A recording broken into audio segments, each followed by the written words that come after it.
தமிழ் மக்களுக்கு வணக்கம். நேதாஜி தொலைக்காட்சியின் திரு வரதராஜன் அவர்கள் குறித்து அப்டேட் அப்படின்றத தொடர்ந்து பார்த்தீங்கன்னாக்கா, ட்விட்டர்லயும் நெறைய பேர் கேட்குறீங்க. இதுலயும் யூடியூப் கமெண்ட்லயும் நெறைய பேர் கேட்குறீங்க. இந்த காணொளி இந்த காணொளியை வந்து அதை பற்றி பேசலாம் அப்படின்றதுக்கு தான் வந்து ஸ்பெஷலா தனியாவே போட்டுறலாம் அப்படின்னு சொல்லிட்டு தான் இந்த காணொளி கொண்டு வரோம். இதுல என்னன்னாக்கா, எனக்கு வந்த தகவல் அவருக்கு வந்து செஷன்ஸ் நீதிமன்றத்தில, முதன்மை செஷன்ஸ் நீதிமன்றத்தில அவருடைய 2 வழக்குகள் விசாரணைக்கு வந்தது. அவருடைய பிணைக்கான வழக்குகள் விசாரணைக்கு வந்தது. அந்த விசாரணையில பார்த்தீங்கன்னாக்க, அ உதவாநிதி குறித்து அவர் பேசிய கருத்து அப்படின்றது சார்ந்து நினைக்கிறேன். திட்டி பேசினாருன்ட்டு. அந்த வழக்குல அவருக்கு பிணை கிடைத்து விட்டது. இன்னொரு வழக்கு நீதியரசர் குறித்தும், நீதிமன்றத்தின் தீர்ப்பு குறித்தும் அவர் வந்து சில கருத்துக்களை தெரிவித்தார் அப்படின்னு சொல்லிட்டு போடப்பட்டிருந்த அந்த வழக்கு இருக்கு இல்லையா? அதாவது எந்த முதல் வழக்கில் அவர் கைது செய்யப்பட்டாரோ, அந்த வழக்குல பார்த்தீங்கன்னாக்க கீழமை நீதிமன்றமும் அவருக்கு வந்து நிராகரிச்சு பிணையை நிராகரித்து விட்ட நிலையில, செஷன்ஸ் நீதிமன்றமும் அவருடைய பிணையை நிராகரித்து விட்டது என்பதனால், உயர்நீதிமன்றத்தில சென்னை உயர்நீதிமன்றத்தில வருகின்ற புதன்கிழமை நம்ம இன்னைக்கு சனிக்கிழமையில இருக்கோம். வருகின்ற புதன்கிழமை வந்து அந்த மனு வந்து விசாரணைக்கு அ எடுத்துக்கொள்ளப்படும் அல்லது அங்க அப்போ அப்ரோச் பண்ணுவாங்க அப்படின்னு நமக்கு தெரிய வருகிறது. அது எப்போ வந்து உயர் நீதிமன்றம் விசாரணைக்கு எடுத்துக்கொள்ளும்னு நமக்கு தெரியாது. மேபி தர்ஸ்டே ஆர் ஃப்ரைடே எடுத்துக்கலாம். ஆனா வெட்னஸ்டே அவங்க நீதிமன்றத்துக்கு போறாங்கன்னு அவங்க தரப்புல வந்து சொல்லியிருக்காங்க. இதுதான் அவங்களுடைய தரப்பு அப்டேட். ஸோ திமுக அரசாங்கம் என்ன எதிர்பார்த்தது? அவங்களை பொறுத்தவரைக்கும் திரு வரதராஜன் அவர்கள் பேசியதனால் மிகப்பெரிய பதட்டம் ஏற்பட்டு விட்டது அப்படின்ற ஒரு நிலைப்பாட்டை தான் அவங்க நீதிமன்றத்துக்கு கொண்டு போறாங்க. அது உண்மையா என்றால் அது உண்மை அல்ல. அவர்களை பொறுத்தவரைக்கும் திரு வரதராஜன் அவர்களை சிறைப்படுத்த வேண்டும். சிறைப்படுத்தி அவரை வந்து ஒரு 15 நாளாவது ரிமாண்ட்ல வைக்கணும் அப்படின்றது தான் அவங்களோட நோக்கம். அந்த நோக்கம் அவர்களுக்கு நிறைவேறியதுன்னு எடுத்துக்கலாம். ஏன்னா, அவர்களை பொறுத்தவரைக்கும் ஒரு சாடிஸ்ட் மனப்பான்மை இருக்கிறது. அது என்னன்னா, பண்டிகை காலம் இருக்கு இல்லையா? இப்ப தீபாவளி காலம். நான் ஏற்கனவே கடந்த காணொளியிலும் சொன்னேன். இந்த காணொளியிலும் சொல்றேன். இந்த சாடிஸ்ட் மனப்பான்மை அவர்களுக்கு எப்பொழுதுமே உண்டு. இந்த பண்டிகை காலத்துல உள்ள இருக்கட்டும். சிறையில் இருக்கட்டும். அந்த குடும்பத்தை பிரிந்து அவர் இருக்கட்டும் அப்படின்றது தான் அவங்களுடைய எதிர்பார்ப்பு. அந்த எதிர்பார்ப்பு அவர்களுக்கு நிறைவேறியது. அதனால் அவர்கள் அந்த அளவுக்கு அவர்கள் மகிழ்ச்சியா இருக்கலாம். இன்னொரு விஷயம் என்ன இதுல அப்படின்னா, உளவியல் ரீதியாக இவர்கள் அணுகியது அப்படின்னா, வரதராஜன் அவர்களையே நாங்கள் கைது செய்து விட்டோம் என்றால், அவர் ஒரு வழக்கறிஞர், அவர் ஒரு முன்னாள் காவல்துறை அதிகாரி, அவரையே நாங்கள் கைது செய்து விட்டோம் என்றால், நீங்கள் எல்லாம் எம்மாத்திரம் அப்படின்ற ஒரு உளவியல் ரீதியான ஒரு மெசேஜ வந்து எல்லாருக்கும் கடத்தியிருக்காங்க அப்படின்னு தான் சொல்லணும். இந்த விவகாரம் பொறுத்தவரைக்கும் இந்த விவகாரம்னு இல்லங்க. திமுக வந்து மிகப்பெரிய அளவுல ஒரு பின்னடைவை சந்திப்பது எந்த இடத்துல அப்படின்னு பார்த்தீங்கன்னாக்க, விஜய் உடைய கட்சி தாவேகா இருக்கு இல்லையா? இந்த தாவேகாக்கு வந்து ரொம்ப பலமான ஒரு சமூக வலைதள அணி இருக்கு. அந்த சமூக வலைதள அணியை எப்படி எதிர்கொள்வது அப்படின்னு அவங்களுக்கு தெரியல அப்படின்னு தான் நம்ம சொல்லணும். தெரியாம அவங்க உண்மையிலேயே முழிக்கிறாங்க. என்ன பண்றதுன்னு அவங்களுக்கு புரியல. ஏன்னா, எந்த ஒரு கட்டமைப்புக்குள்ளும் வராத ஒரு ஒரு பிரிவாக அது இருக்கு அப்படின்னு தான் நம்ம சொல்லணும். ஏன்னா, அவங்க வந்து சினிமா ரசிகர்களாக அவங்களுடைய பயணத்தை துவங்கியவர்கள். அந்த நபர்கள். அதாவது அந்த ஐடி விங்ல இருக்காங்க இல்லையா? இப்ப ஐடி விங்ன்னு சொல்றோம். அவங்க சோசியல் மீடியால இருக்கக்கூடியவர்கள். அவங்க வந்து சினிமா ரசிகர்களாக துவங்கியவர்கள். அவங்க பார்த்தீங்கன்னாக்கா, அஜித்து, விஜய் இந்த மாதிரியான அ ரசிகர்களுக்குள்ள நடக்கக்கூடிய சண்டைகள் இருக்கு பாருங்க. இதிலேயே உ இருந்தவங்க. அதிலேயே உலாவியவங்க. அதில வந்து கைது நடவடிக்கை, காவல்துறையில வந்து போய் புகார் கொடுப்பது இதெல்லாம் இருக்காது. பெரும்பாலும் வந்து மக்கள் வந்து ஒரு மாரி சிரிச்சுட்டு போயிடுவாங்க. இல்ல ஒதுக்கிட்டு போயிடுவாங்க. ஏன்னா இவருக்குள்ள சண்டை போட்டுக்கிறாங்க. அது நேஷனல் ட்ரெண்டிங்ல போகும், இன்டர்நேஷனல் ட்ரெண்டிங்ல போகும். இந்த பக்கம் விஜய திட்டுவாங்க. அந்த பக்கம் அஜித் திட்டி ஒரு ஹேஷ்டேக் போகும். இந்த பக்கம் விஜய் திட்டி ஹேஷ்டேக் போகும். இதெல்லாம் போயிட்டு இருந்தது. இப்போ இவங்க அரசியல் பேச துவங்கிய உடனே இப்ப என்ன பிரச்சனை ஆயிடுச்சுன்னா, சின்ன சின்ன பசங்க எல்லாம் ரொம்ப அனாயசமா கேள்விகள கேட்க ஆரம்பிச்சுட்டாங்க. அப்ப இந்த புரிதலோட கேட்கறாங்களா? புரிதல் இல்லாம கேட்கறாங்களா? அப்படின்னு இருக்கு இல்லையா? அவங்க வந்து இப்ப புரிதல் இல்லாம கூட நெறைய கேள்விகள கேட்கறாங்க. புரிந்து கொள்வதற்காகத்தான். கேள்விகள்ல இருந்து தானே விடை வரும். இப்ப இது நாள் வரைக்கும் திமுக என்ன செய்து கொண்டிருந்தது என்றால், தங்களிடம் இருக்கக்கூடிய அந்த 6 ஏஜென்சி வச்சிருக்காங்க. ஆளு, பட, சேனை அப்படின்னு சொல்லிட்டு 6 ஏஜென்சி வச்சிருக்காங்க. இத தவிர்த்து மீடியாவே மொத்தமா தன் கையில வச்சிருக்காங்க.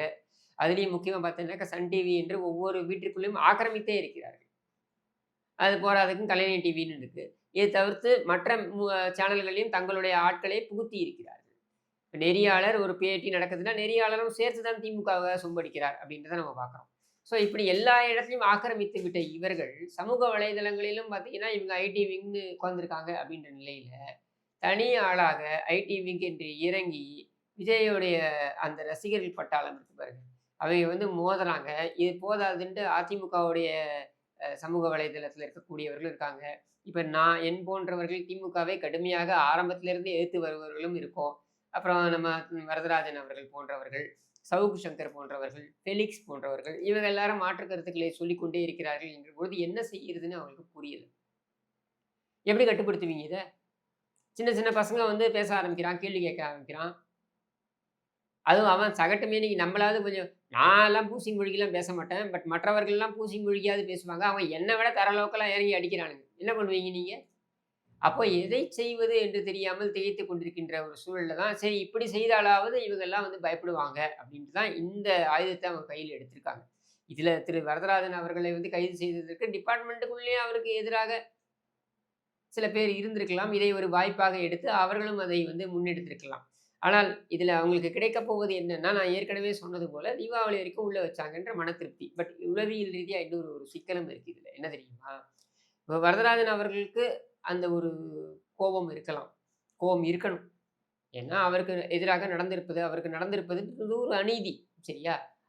அவர் வெளியில வந்து அறச்சீற்றம் அப்படின்னு சொல்லிட்டு வெளியில வந்து பேசணும் அப்படின்னு இருந்தாலும் கூட, அவருடைய குடும்ப நபர்கள யோசிச்சு பாருங்க. அவங்க என்ன நினைப்பாங்கன்னாக்க, யாரோ எப்படியோ போகட்டும். என் தந்தைக்கு 70, 71 வயது ஆயிடுச்சு. நான் ஏன் அவர கஷ்டப்படுத்தணும்? என் தாத்தாவுக்கு இவ்வளவு வயதாயிடுத்து. அவர ஏன் நான் கஷ்டப்படுத்தணும்? அவர் வந்து இவ்வளவு கடுமையா உழைச்சிருக்காரு. ஒரு காவல்துறையில இருந்திருக்காரு, பணியாற்றியிருக்காரு, வக்கீலா இருந்திருக்காரு. அவருடைய ஏஜ்ல, அவருடைய பிரைம் டைம்ல அவர் நெறைய உழைச்சுட்டாரு. இனி அவரை நிம்மதியாக வைத்திருக்க வேண்டும் என்பது தான் என்னுடைய எண்ண ஓட்டம். நான் எதற்காக அவரை துன்புறுத்தணும்? அப்படின்னு அவங்களுடைய குடும்ப நபர்கள் யோசிக்கலாம். எதுக்கு இவரா போய் எக்கேடோ கெட்டு போறானுங்க. என்னமோ பண்ணிட்டு போகட்டும். இதுதானே மக்களுக்கு தலையில விதிக்கப்பட்டிருக்கு அப்படின்னா, அது ஏன் நம்ம போய் முட்டி மோதி அத மாத்தணும்னு நெனைக்கணும்? ஏன்னா, இன்னைக்கு இவ்வளவு தரம் தாழ்ந்து இறங்கக்கூடிய நிலையில அவங்க இருக்காங்க. எதையும் செய்வதற்கு, எந்த நிலைக்கும் செல்வதற்கு அவர்கள் தயாராக இருக்கிறார்கள் அப்படின்ற ஒரு சூழல்ல, இவர்கள் கூட முட்டி மோதி என்ன ஆகப்போகுது? நமக்கே அது தலையெழுத்து அப்படின்னு யோசிக்கக்கூடிய அளவிற்கு அவர் குடும்பத்தினர் இந்த சில நாட்கள்ல தள்ளப்பட்டிருக்கலாம். ஏன்னா, ஆரம்பத்துல அவங்க கூட நெனச்சிருப்பாங்க. எடுத்த உடனே இதுக்கெல்லாம் ரிமாண்ட் எப்படிப்பா காட்டுவாங்க? கண்டிப்பா இது ரிமாண்ட் காட்ட முடியாது. அவர் ஒண்ணும் அவ்வளவு மோசமா ஒண்ணும் பேசிக்கலையே அப்படின்னு அவங்க நினைத்திருக்கலாம். ஆனால் அவர்களுக்கு அந்த ரிமாண்ட் ரிஜெக்ட் ஆனது. அப்புறம் மேல போய் அந்த செஷன்ஸ் கோர்ட்ல இப்ப ரிஜெக்ட் ஆகுது. திருப்பி ஹைகோர்ட்ல போய் போராடி, அதுக்கப்புறம் அவங்க வாங்குறாங்க பிணையின்னே வச்சுக்கோங்களேன். கண்டிப்பா வாங்குவாங்க. பிணை குடுக்காமல் இருக்க முடியாது. ஏன்னா உச்சநீதிமன்றத்துடைய வழிமுறைகள், வழிகாட்டுதலே என்ன சொல்லுதுன்னா, இது ஒண்ணும் கொடுமையான குற்றம் கிடையாது. அப்ப இந்த மாதிரி Facebook, Twitter இல்ல YouTube இது மாரி விஷயங்கள்ல பேசி இருக்கின்ற சமாச்சாரங்களுக்கு, அது கடுமையான குற்றம். அந்த செக்ஷன்ஸ இழுக்கக்கூடிய ஒரு அ அ ஒரு விவகாரமாக இல்லை என்றால், அவர்களுக்கு பிணையை வந்து ரொம்ப எளிதா குடுத்துறணும் அப்படின்றது தான் வந்து வழிகாட்டுதலா இருக்கு. அந்த வழிகாட்டுதல இங்க பின்பற்றுவதில்லை. ஏன் பின்பற்றுவதில்லை அப்படின்னா, முக்கியமான காரணம் என்னன்னா, ஒண்ணு மீடியால இது பெரிய விஷயமா பேசப்படுதுன்னா, உடனே காதுல போய் ஓதிருவாங்க. பிபி எடுத்த எடுப்பிலேயே வழக்க பத்தி பேச மாட்டாரு. பப்ளிக் ப்ராசிக்யூட்டர் இருக்காரு இல்லையா, அரசாங்க தரப்பு வக்கீல் இருக்காரு இல்லையா, அவர் எடுத்த எடுப்பிலேயே அவர் வந்து இத பத்தி வழக்க பத்தி பேச மாட்டாரு. எடுத்த உடனே மீடியா கேஸ் லார்ட்ஷிப் அப்படின்னுவாங்க. மீடியா கேஸ்ன உடனே ஜட்ஜ் கொஞ்சம் யோசிப்பாங்க. அடுத்து நீதியரசர பற்றியே பேசியிருக்கிறார். அதுவும் உயர்நீதிமன்ற நீதியரசர பற்றியே தவறாக பேசியிருக்கிறார் அப்படின்னு சொல்லிட்டாங்கன்னு வையுங்களேன். ஒரு கீழமை நீதிமன்றத்தில இருக்கக்கூடிய ஒரு நீதியரசரோ, அல்ல ஒரு செஷன்ஸ் கோர்ட்ல இருக்க ஒரு நீதியரசரோ, ஒரு அட்வர்ஸா அதாவது இது வந்து நாங்க லிபரலா பெயில் குடுக்குறோம் அப்படின்னு அவங்க குடுக்கறதுக்கு யோசிப்பாங்க. நம்ம ஏன் பகச்சுக்கணும்? நீங்க ஹைகோர்ட்ல போய் வாங்கிக்கோங்க. நீங்க சொன்னதுல ஒண்ணும் தவறா இல்லாம இருக்கலாம். இருந்தாலும் நான் ஏன் பகச்சுக்கணும்? நான் ஏன் பிரச்சனைய என் தலைக்கு வாங்கிக்கணும்? அப்படின்னு கூட நினைப்பதற்கான சாத்தியக்கூறுகள் அதிகம் இங்கே இருக்கு. ஏன்னா, ஒரு நீதியரசர் குறித்து பேசிவிட்டார் அப்படின்ற குற்றச்சாட்டு இருக்கிறதுனால, அது என்ன பேசியிருக்காருன்றத உள்ள போய் பார்க்கறதுக்கு முன்னாலேயே, இந்த தோற்றம் இருக்கு. நாம ஏன் பகச்சுக்கிறோம்னு நினைப்பதற்கான சாத்தியக்கூறுகள் அதிகம். அப்படி நினைச்சுட்டாங்க அப்படின்னா கூட, இத வந்து அவங்க நிராகரிக்கலாம். அஃப்கோர்ஸ் இந்த நீதியரசர், இந்த செஷன்ஸ் கோர்ட் எந்த காரணங்களுக்காக அத நிராகரித்தது அப்படின்றத முழுமையா நான் இன்னும் பார்க்கல. எனக்கு தகவல் மட்டும் தான் வந்தது இது நிராகரிச்சுட்டாங்க அப்படின்னு சொல்லிட்டு. ஸோ என்னுடைய எண்ண ஓட்டம் என்னன்னாக்கா, இது ஒரு உயர் நீதிமன்ற நீதியரசர் குறித்து இருக்கிறது காரணத்தினால, உயர் நீதிமன்றமே இத டெலிபரேட் பண்ணட்டும். உயர்நீதிமன்றம் அதை எடுத்து பார்க்கும் பொழுது என்னதான் பேசியிருக்காரு குடுங்க அப்படின்னு சொல்லி அவங்க பார்த்தாங்கன்னாக்கா, அவங்களுக்கு உண்மை நிலை புரிஞ்சிரும். அப்படி உண்மை நிலை புரியும் பொழுது கண்டிப்பா வந்து அவருக்கான பிணையை குடுத்துருவாங்க. அஃப்கோர்ஸ் இந்த வழக்கு அதுக்கப்புறம் நடந்துகிட்டு இருக்குன்னு வைங்க. இந்த வழக்கு வந்து போகும். அது ஒரு 2 வருஷம் போகும், 3 வருஷம் போகும். அதுக்கு வந்து அவர் மாதத்துக்கு ஒரு முறை எப்பல்லாம் வாய்தா போடுறாங்களோ, அந்த ஹியரிங் எப்பல்லாம் போடுறாங்களோ, அப்பல்லாம் போய் வந்து ஆகணும். அப்படிதான் எனக்கு வந்து பார்த்தீங்கன்னாக்கா வழக்குகள் 4, 5 வழக்குகள். அதுவும் எல்லா கோர்ட்லயும் போட்டாங்க. எக்மோர்ல போட்டாங்க, தாம்பரத்துல போட்டாங்க, பூனமல்லியில போட்டாங்க, சைதாப்பேட்ல போட்டாங்க. இப்படி எல்லா இடத்துலயும் போட்டு எல்லா இடத்துக்கும் நான் ஏறி இறங்கி தவிர்த்து வெளியூர் வேற. இப்படி எல்லாம் வந்து அரசியல் தலைவர்களுக்கு மட்டும் இல்ல.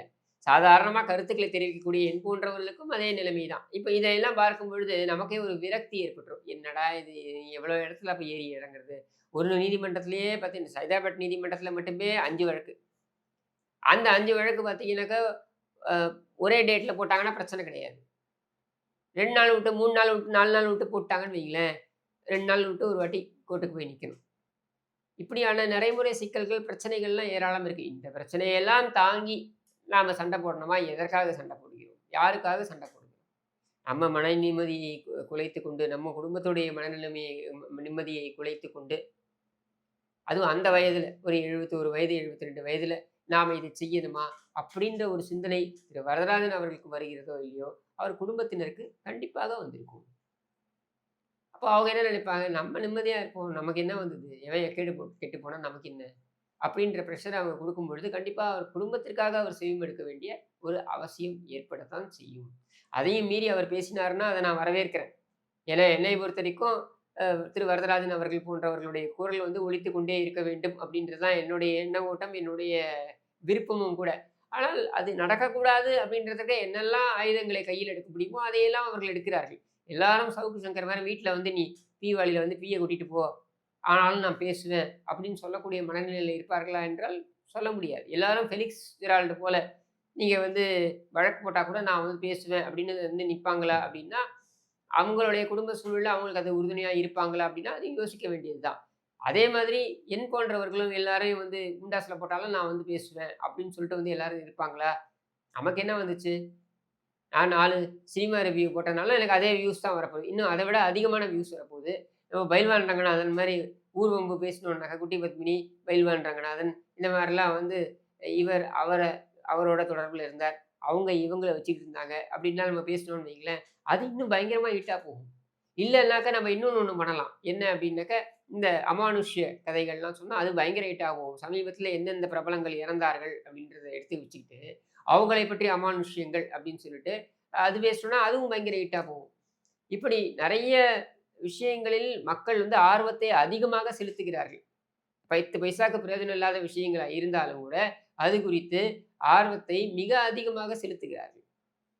என்னால ஒரு 1 மாதம் முழுக்க மாதம்பட்டி ரங்கராஜையும், இந்த ஜாய் கிறிஸ்டில்டாவையும், அவங்க இன்னொரு அந்த மனைவி இருக்காங்களே ஸ்ருதி, அவங்களையும் வைத்துக்கொண்டே ஒரு 4 எபிசோடு ஓட்ட முடியும். இப்படி பல வாய்ப்புகள் இருக்கு. அதையெல்லாம் விட்டுவிட்டு, எதற்காக இந்த மக்களுக்காக வந்து நம்ம பேசணும்? எதற்காக இந்த இந்த அ திமுக இது தீய சக்தி அப்படின்றத நாம எடுத்து சொல்லணும். எடுத்து சொன்னா தான் மக்களுக்கு தெரியுமா? இந்த மக்களுக்கு தெரியாதா? கடந்த 75 ஆண்டுகால வரலாறு திமுகவோடது எப்படிப்பட்டதுன்றது தெரியாதா? ஆனாலும் இதை எடுத்து உணர்த்திக் கொண்டே இருக்க வேண்டிய அவசியம் என்ன அப்படின்னாக்கா, அவர்களுக்கு பல்வேறு வேலைகள் இருக்கு, பணிகள் இருக்கு, பணிச்சுமைகள் இருக்கும், கமிட்மெண்ட் இருக்கும், போயிட்டே இருப்பாங்க. இதை அவர்களுக்கு நினைவுபடுத்திக் கொண்டே இருக்க வேண்டும். சமுதாயத்தில் இந்தந்த அவலங்கள் நடந்து கொண்டிருக்கிறது அப்படின்றத அவங்க பார்வைக்கு கொண்டு வரணும். இதுல நம்மால முடிந்தது ஒரு 10 பேரையாவது நம்ம ஒண்ணும் 10,00,000 பேர மாத்துறோம். 15,00,000 பேர மாத்துறோம்லாம் சொல்ல போறதில்ல. ஒரு 10 பேராவது இதிலிருந்து அவர்கள் சில விஷயங்களை தெரிந்து கொள்வார்கள் என்றால், அது ஒரு வெற்றியாக நம் கருதில் கொண் மரு ம மனதில் கொண்டு, அதனால் ஒரு சாட்டிஸ்ஃபேக்ஷன் மனநிறைவு அவ்வளவுதான். ஆனால் இந்த மனநிறைவு எந்த விலை குடுத்து வாங்கப்படுகிறது அப்படின்றதையும் பார்க்க வேண்டியது இருக்குல்ல. அதுல தான் வரதராஜன் போன்றவர்களுக்கு இது அனாவசியம் அப்படின்ற ஒரு ஒரு எண்ண ஓட்டம் வருவதற்கான சூழலை திமுக வெற்றிகரமாக ஏற்படுத்தி இருக்கிறது. வெளியே வந்து எப்படியும் வெளிய தான் வரப்போறாரு. எனக்கு தெரிந்து என்ன ஒரு இன்னொரு 1 வாரத்துல அவர் வெளியில வந்துருவாரு. மிஞ்சி மிஞ்சி போனா ஒரு 10 நாள். அதுக்கு மேல அவர வைத்திருக்க முடியாது. அவர் வெளிய வருவது உறுதி. அப்படி அவர் வெளி வந்ததுக்கப்புறம், அதே மன உறுதியுடன், அதே தெம்புடன் அவர் பேச வேண்டும் என்பது தான் என்னுடைய விருப்பம். ஆனால், நான் ஏற்கனவே சொன்ன விஷயங்கள்லாம் நடந்தாலும் நாம் அதை புரிந்து கொள்ள வேண்டும் என்று கூறி விடைபெறுகிறேன். நன்றி, வணக்கம்.